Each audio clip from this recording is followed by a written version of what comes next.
A ideia surgiu em uma noite abafada de verão no Rio de Janeiro, quando Lucas apresentou ao grupo um velho mapa que parecia mais um artefato de tempos esquecidos. Ele encontrou o documento em uma loja de antiguidades durante uma viagem ao Chile e, desde então, não conseguia parar de pensar na área que ele marcava, uma região remota do deserto do Atacama. Isso aqui é incrível, Lucas dizia, com os olhos brilhando de empolgação. Ele apontava para uma seção marcada como o Vale do Silêncio. É um vale que não aparece nos mapas modernos, mas é mencionado em lendas. Os moradores locais dizem que é uma área de mistérios e fenômenos estranhos. Rafael riu, balançando a cabeça. Então você quer que a gente viaje até o meio do nada por causa de uma lenda? Exatamente, respondeu Lucas, desafiador. A gente já não estava planejando uma viagem? É o lugar mais isolado e incrível que vocês poderiam imaginar. Tem formações rochosas únicas e um céu como nenhum outro lugar no mundo. Clara, a mais introspectiva do grupo, olhava o mapa com desconfiança. Ela sempre teve uma sensibilidade para ambientes e energias, algo que muitas vezes fazia os amigos zombarem dela, mas dessa vez o desconforto parecia real. Eu não sei, Lucas, murmurou ela. Há algo errado com esse mapa. Parece velho demais. Mas o entusiasmo de Lucas era contagiante, e o resto do grupo acabou concordando. Em poucas semanas, embarcaram para o Chile, carregados de mochilas, câmeras e o espírito aventureiro típico de quem ainda não enfrentará o verdadeiro terror. A primeira impressão do deserto era arrebatadora. O céu, vasto e sem limites, parecia esmagar o horizonte, enquanto o solo árido e desolado dava a impressão de um mundo à parte. Durante o trajeto de carro até o local indicado por Lucas, a paisagem era pontuada por montanhas distantes e salares brilhando ao sol. No terceiro dia de viagem, ao pararem em um pequeno vilarejo para reabastecer, encontraram um idoso que se apresentou como Dom Felipe. Ele parecia desconfiado ao ouvir sobre o destino do grupo e, após insistência, revelou algo perturbador. Vocês querem ir para o Vale do Silêncio? Perguntou ele, com uma voz baixa e trêmula. Aquele lugar não é para os vivos. Dizem que os que entram nunca saem os mesmos. As pedras falam, o chão sussurra, e há ecos e ecos de algo que deveria ter ficado enterrado. Júlio, sempre o cético, deu risada. Mais uma história para assustar turistas. Mas Clara sentiu um frio percorrer sua espinha. Dom Felipe continuou, ignorando a zombaria. Ouçam bem. Se ouvirem os ecos, não respondam. E, pelo amor de Deus, saiam antes do pôr do sol. O aviso pairou no ar, mas o grupo descartou como um delírio de um homem supersticioso. Ignoraram o desconforto de Clara e seguiram rumo ao vale. Quando chegaram, o lugar parecia um cenário de outro mundo. Rochas gigantescas se erguiam do chão como dedos esqueléticos, algumas inclinadas em ângulos que desafiavam a gravidade. O silêncio era quase absoluto, interrompido apenas pelo som do vento que cortava as formações rochosas. Clara ficou em silêncio enquanto os outros descarregavam o equipamento. Algo na atmosfera parecia errado, pesado. O céu, que antes parecia tão amplo e acolhedor, agora parecia um teto opressor. Ela sentiu uma presença no ar, como se algo invisível os observasse. Ei, olha isso! Lucas chamou o grupo, apontando para uma pedra coberta por inscrições. Os símbolos eram intricados, geométricos, e pareciam brilhar fracamente sob a luz do sol. Isso é exatamente o que eu esperava encontrar. Não é incrível?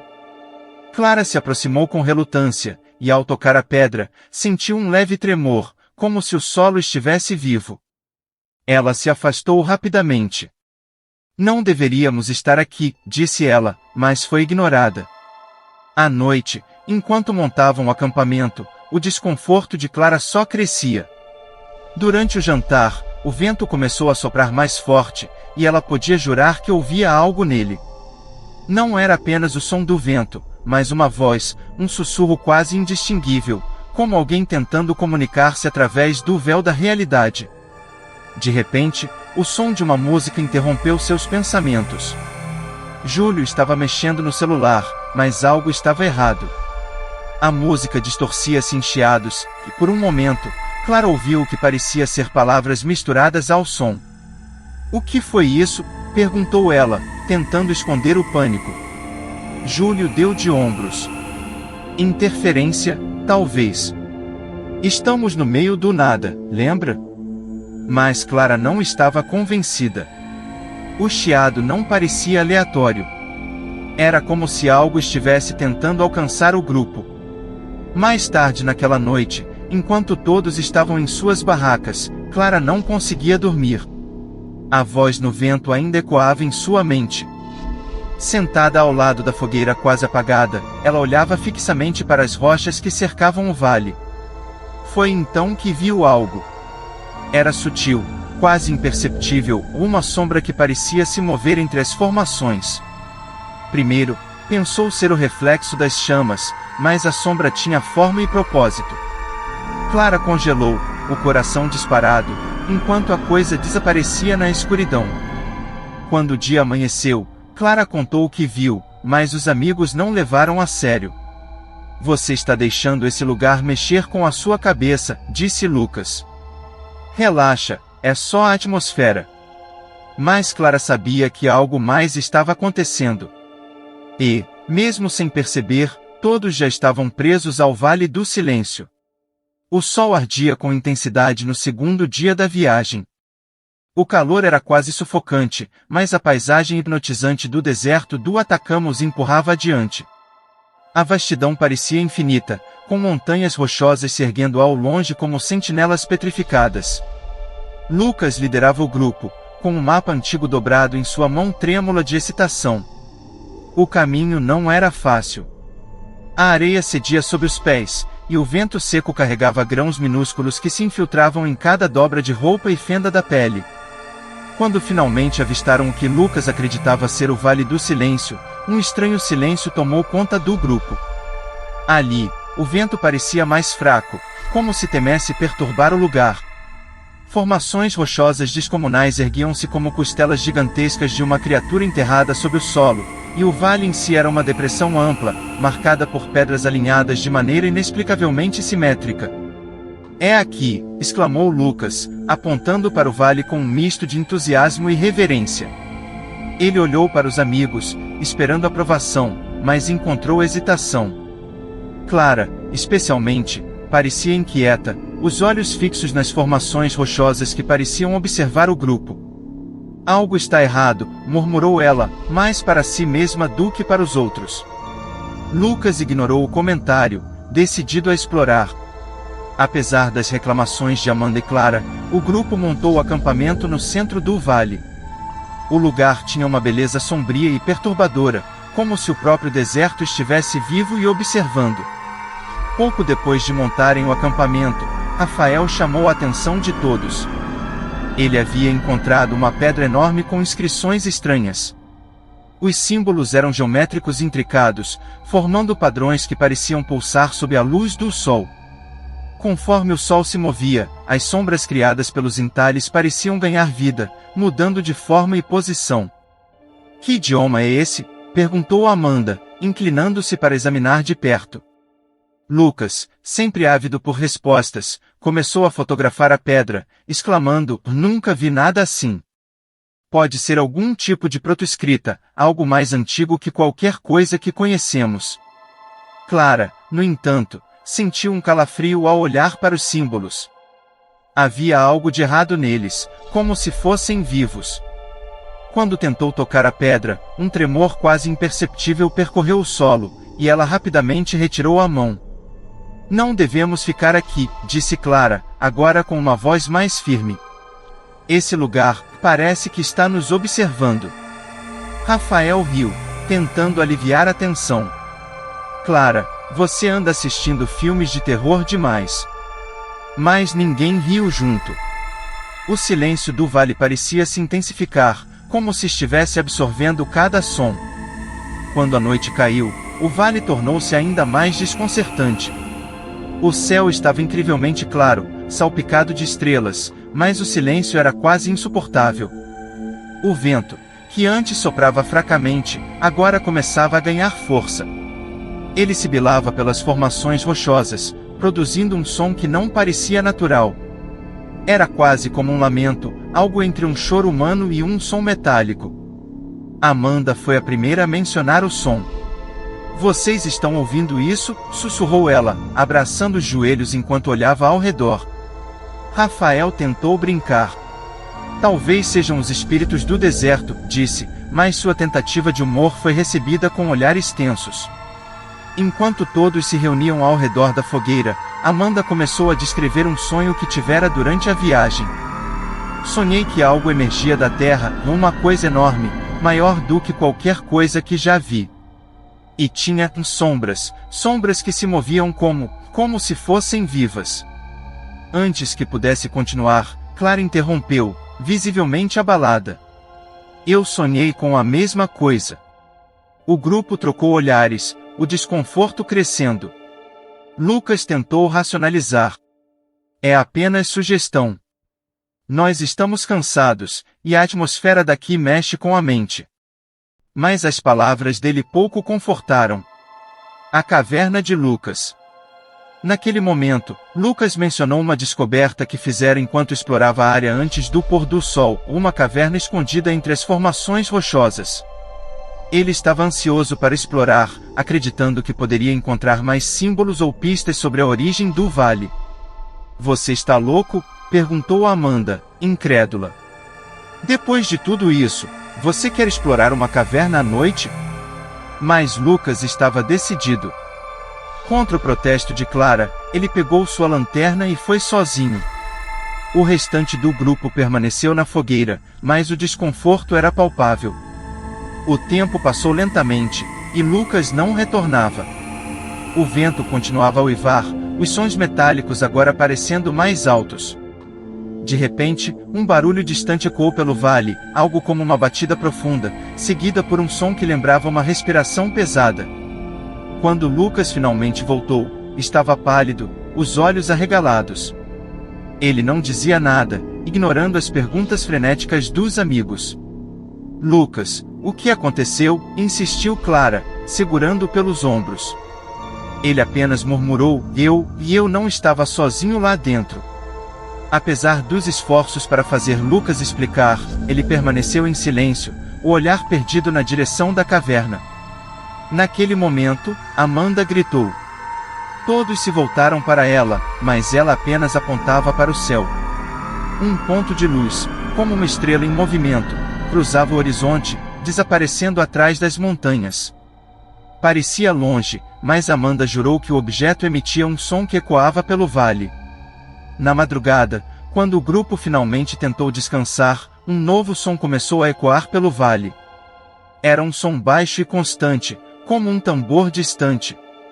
Ele parecia vir do solo, subindo pelos pés e vibrando através dos corpos.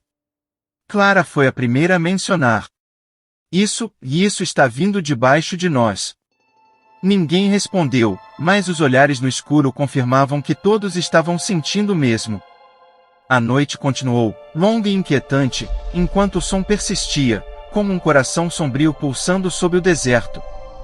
O terceiro dia amanheceu cinzento, o sol encoberto por uma névoa fina que não deveria existir no deserto. O calor ainda era abrasador, mas havia algo diferente no ar, um peso opressivo, como se o próprio vale estivesse segurando sua respiração.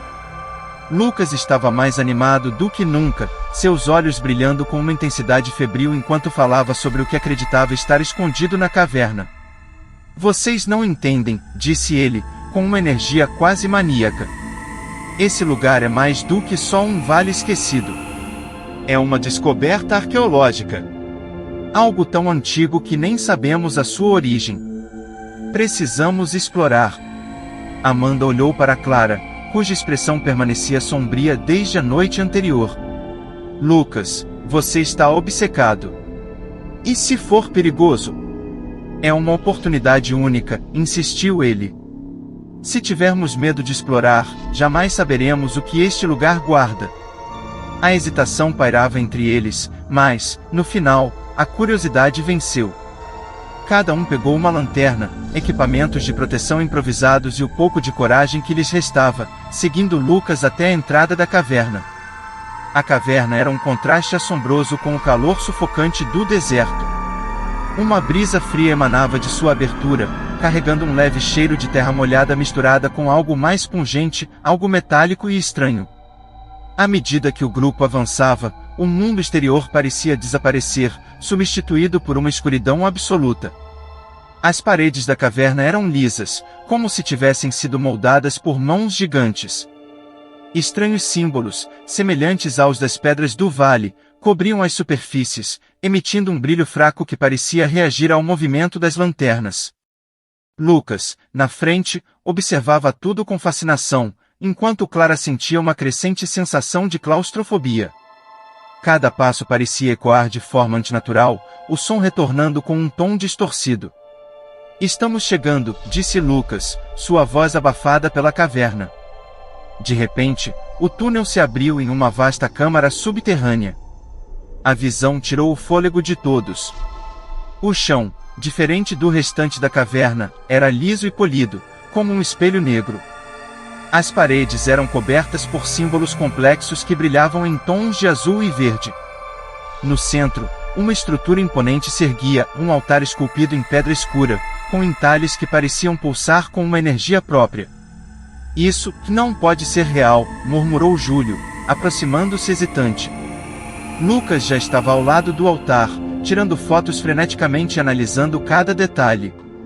"É tão antigo, e isso pode ter milhares de anos. Talvez mais. E não se parece com nada humano." Amanda ficou parada, incapaz de se mover. Uma sensação de estar sendo observada tomou conta dela, e, por um instante, sentiu como se algo estivesse atrás dela. Quando se virou bruscamente, não havia nada.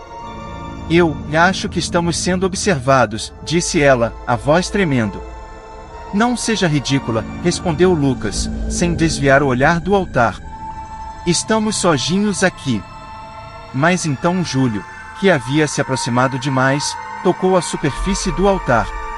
Um som profundo reverberou pela caverna, como o toque de um sino gigantesco. O chão vibrou sob seus pés, e a luz das lanternas piscou. "O que foi isso?", gritou Amanda, agarrando o braço de Clara. O som cessou, mas a vibração permaneceu, sutil, como um coração pulsando sob o chão. Clara deu um passo para trás, os olhos fixos no altar. Então caiu, as mãos agarrando a cabeça. Sua respiração ficou ofegante, e ela começou a murmurar palavras incompreensíveis. "Clara!" Amanda correu para ajudá-la, mas a amiga parecia em transe, os olhos arregalados enquanto repetia a mesma frase, sem parar: "Está acordando.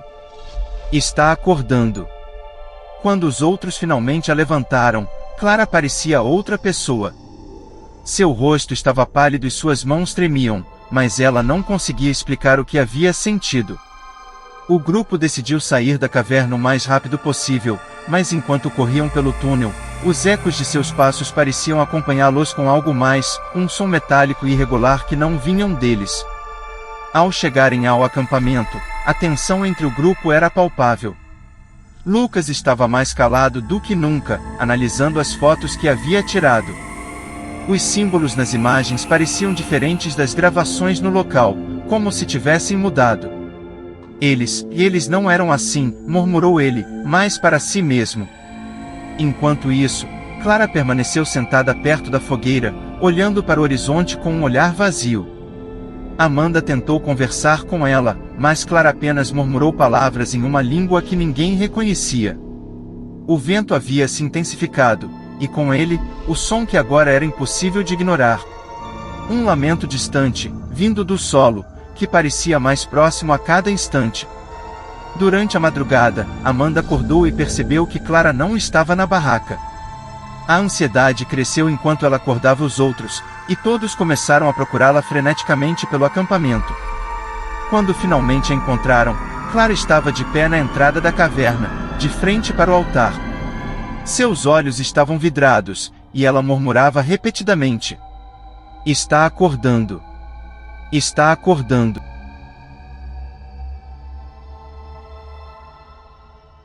A decisão de abandonar o vale foi tomada ao amanhecer. Depois do que aconteceu na caverna, a atmosfera do lugar tornara-se insuportavelmente pesada. O ar parecia vibrar com uma energia estranha, e o céu, apesar de límpido, carregava uma luminosidade opaca, como se o sol tivesse perdido sua força.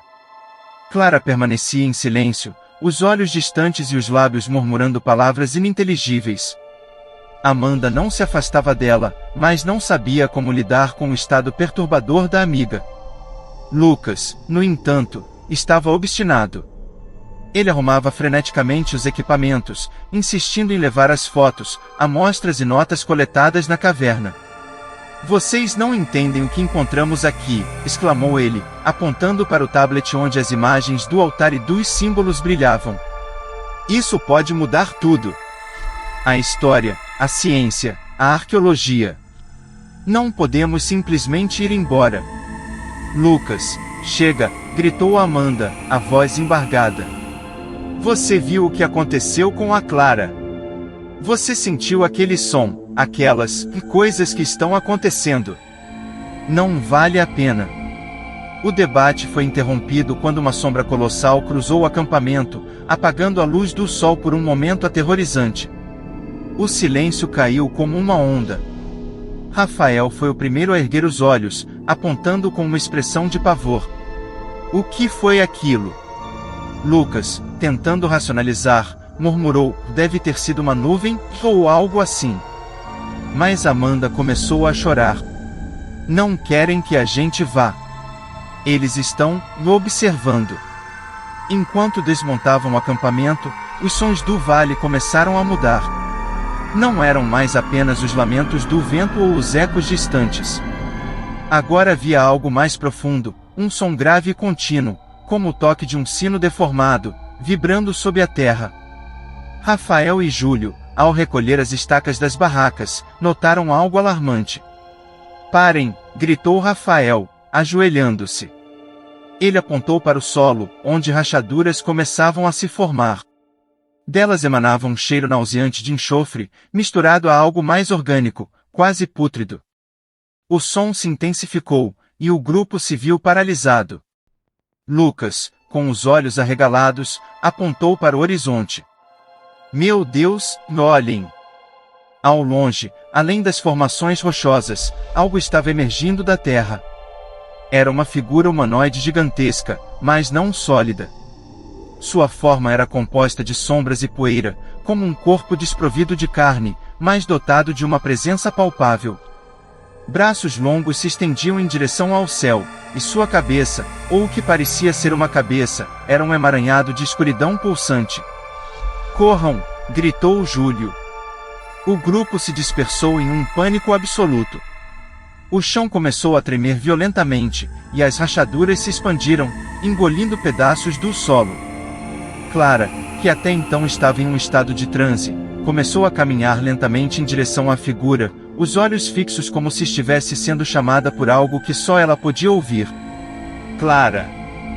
Volte aqui!" gritou Amanda, correndo atrás dela. Quando Amanda tentou segurá-la, um puxão invisível a jogou no chão. Rafael tentou ajudar, mas Amanda começou a deslizar, como se mãos invisíveis estivessem arrastando-a para uma rachadura que se abria.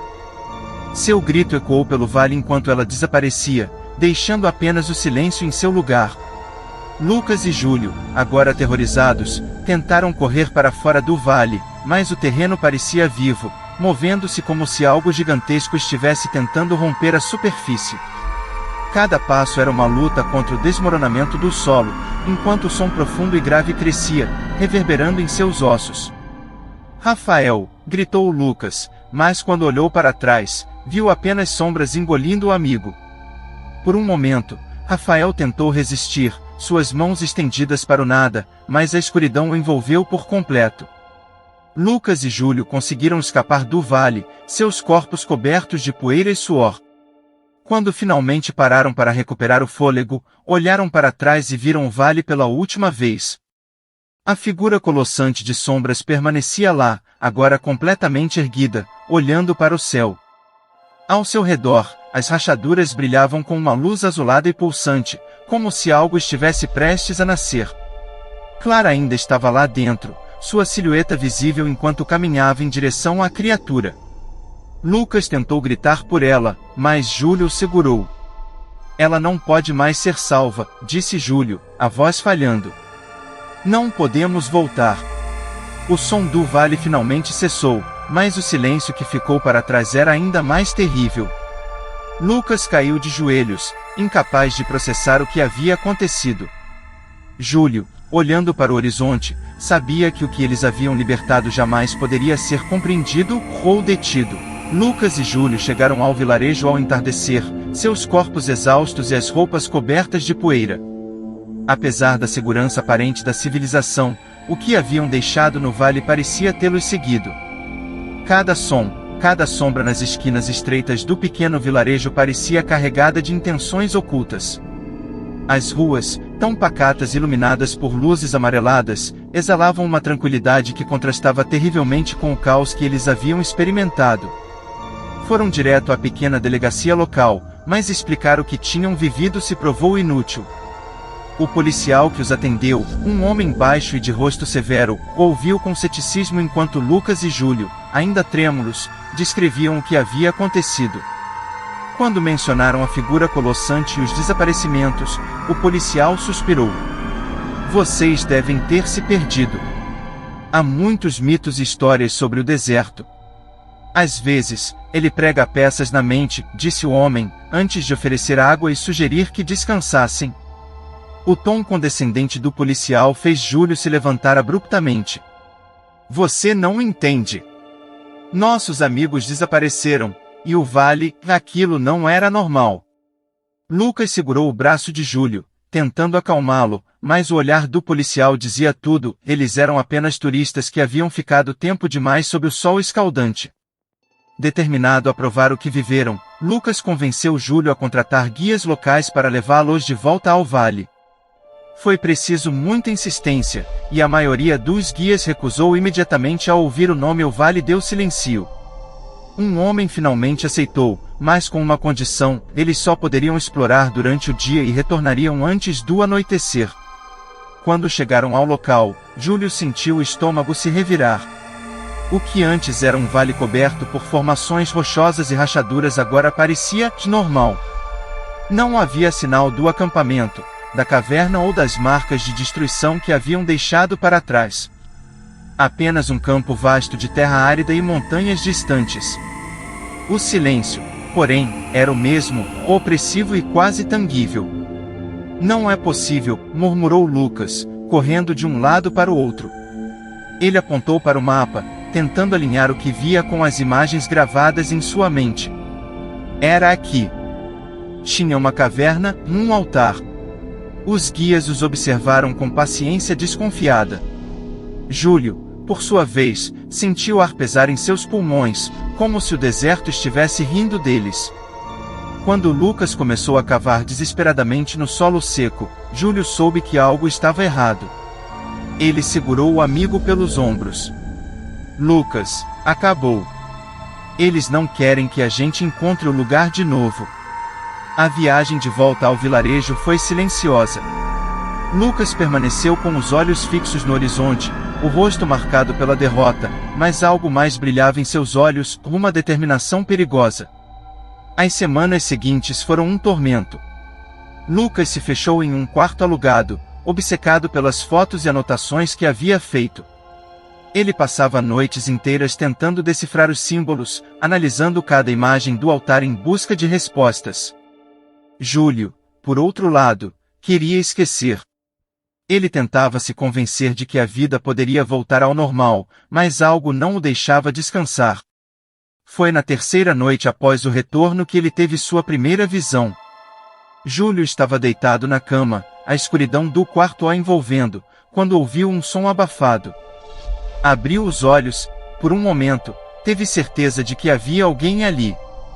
Na sombra do canto do quarto, uma silhueta feminina se formava lentamente. Era Amanda, mas algo estava terrivelmente errado. Seu rosto estava distorcido, os olhos afundados e a boca em um sorriso torto que não parecia humano. Por que você nos deixou? Ela sussurrou, a voz ecoando como se viesse de um túnel profundo. Júlio acendeu a luz imediatamente, mas a visão havia desaparecido. O quarto estava vazio, mas o cheiro de enxofre permanecia. Nos dias seguintes, as visões pioraram. Ele via Clara em reflexos de janelas, ouvia Rafael gritando seu nome em meio ao vento. Em momentos de silêncio, um som baixo e constante, como o sino que ouvirá no vale, parecia reverberar ao fundo. Lucas também começou a relatar experiências semelhantes. Uma noite, ele apareceu à porta de Júlio, os olhos fundos e a voz trêmula. Eles estão aqui. Eu os vejo, nas sombras. Eles querem que a gente volte. Mas quando Júlio tentou convencê-lo a descansar, Lucas simplesmente murmurou, eu preciso saber. Preciso entender o que está sob aquele deserto. Na semana seguinte, Lucas desapareceu. Júlio procurou Lucas por dias, mas não encontrou nenhuma pista. O quarto em que ele ficava estava desordenado, com papéis espalhados por todos os cantos. Havia desenhos detalhados do altar e das figuras humanoides, além de anotações em uma linguagem que Júlio não entendia. Uma frase estava escrita repetidamente nas paredes, o que dorme sob o deserto não esquece. À medida que os dias passavam, Júlio sentia sua própria sanidade escorregar. Ele ouvia ecos mesmo quando não havia som. À noite, sons metálicos e passos ecoavam pelo chão de sua casa. Uma sombra pairava em seu campo de visão, sempre no limite de sua percepção. Em sua última tentativa de encontrar sentido no que estava acontecendo, Júlio gravou um áudio relatando tudo o que viveram no vale. Ele falou sobre a caverna, o altar, as figuras colossais. Mas quando reproduziu a gravação, ouviu algo que fez o sangue gelar, uma voz distorcida que parecia ser a sua própria, mas com um tom cavernoso, dizendo repetidamente: você também é deles agora. Na manhã seguinte, Júlio desapareceu. Tudo o que deixou foi um caderno de anotações cheio de desenhos e símbolos, cada página mais caótica que a anterior. Na última página, apenas uma frase estava escrita, várias vezes, em letras trêmulas. O que dorme sob o deserto não esquece.